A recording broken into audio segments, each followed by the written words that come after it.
আজকে ভোর ৬টায় বেগম খালেদা জিয়ার ৪৩ বছরের যে রাজনৈতিক ক্যারিয়ার তার অবসান ঘটেছে। তিনি মারা গেছেন এবং তার মৃত্যুতে দেশের রাজনীতিতে এখন শোকের ছায়া নেমে এসেছে। বিভিন্ন রাজনৈতিক দল শোক প্রকাশ করেছেন এবং দেশের বাইরে থেকেও পাকিস্তানের প্রধানমন্ত্রী শোক প্রকাশ করেছেন, চীনের রাষ্ট্রদূত শোক প্রকাশ করেছেন, ইউরোপীয় ইউনিয়ন থেকে শোক বার্তা পাঠানো হয়েছে এবং বিএনপি ৭ দিনের শোক কর্মসূচি ঘোষণা করেছে।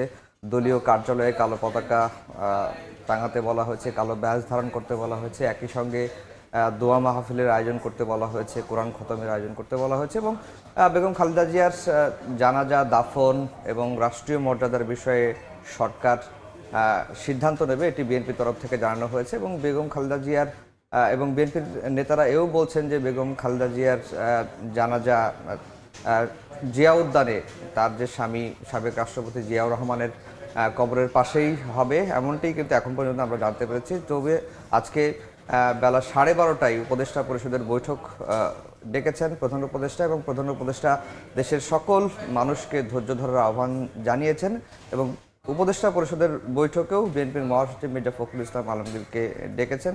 সেখানেই হয়তো জানাজা দাফন এবং মানে রাষ্ট্রীয় মর্যাদার বিষয়ে সিদ্ধান্ত নেওয়া হবে। আর বেগম খালেদা জিয়ার কথা যদি বলি, যে একজন গৃহবধূ থেকে তিনি রাজনীতিতে এসেছিলেন এবং তার স্বামী সাবেক প্রেসিডেন্ট জিয়াউর রহমান 1981 সালের মেতে যখন কিছু বিপদগামী সেনা সদস্যের হাতে চট্টগ্রামে নিহত হন, এর 7 মাসের মাথায় তিনি রাজনীতিতে বিএনপিতে যোগদান করেন।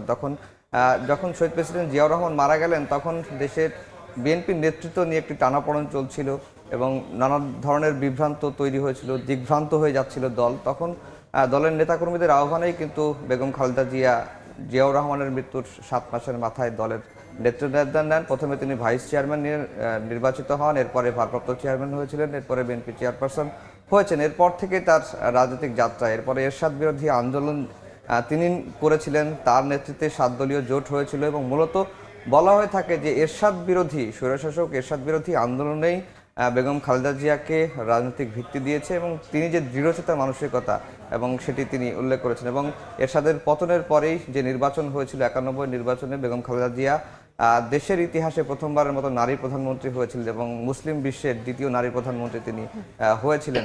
এরপরে তিনি তার যে দল বিএনপি, সেই বিএনপিকে তৃণমূল পর্যায়ে নিয়ে যান এবং দলকে সুসংগঠিত করেন এবং তার নেতৃত্বে দলকে কখনো তিনি এক ছাতায় বা এক সুতোয় তিনি বেঁধে রেখেছেন। এরপরে 91 থেকে 96 তিনি প্রধানমন্ত্রী ছিলেন, এরপরে 96 থেকে 2001 পর্যন্ত তিনি বিরোধী দলীয় নেত্রী হন।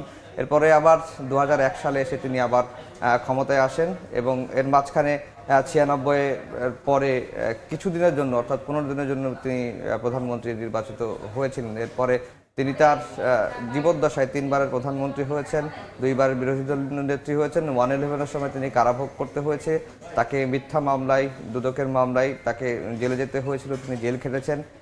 এরপরে আমরা দেখেছি যে তার যে দৃঢ়চেতা, 5 আগস্টের পরে তিনি যখন মুক্তি পেলেন, মুক্তি পাওয়ার পরে তিনি 7 আগস্ট আমার যতটুকু মনে পড়ে নয়াপল্টনের বিএনপির মহাসমাবেশ হচ্ছিল, সেই সময় তিনি বক্তব্য দিয়েছিলেন এবং তিনি বলেছিলেন যে প্রতিশোধ নয়, ভালোবাসা দিয়ে এবং জ্ঞান ভিত্তিক একটি দেশ গড়ে তুলতে হবে। এবং তিনি বেগম খালেদা জিয়া জাতীয় ঐক্যের প্রতীক হয়ে আছেন আমাদের মাঝে এবং তিনি আজকে চলে গেলেন তার মৃত্যুতে।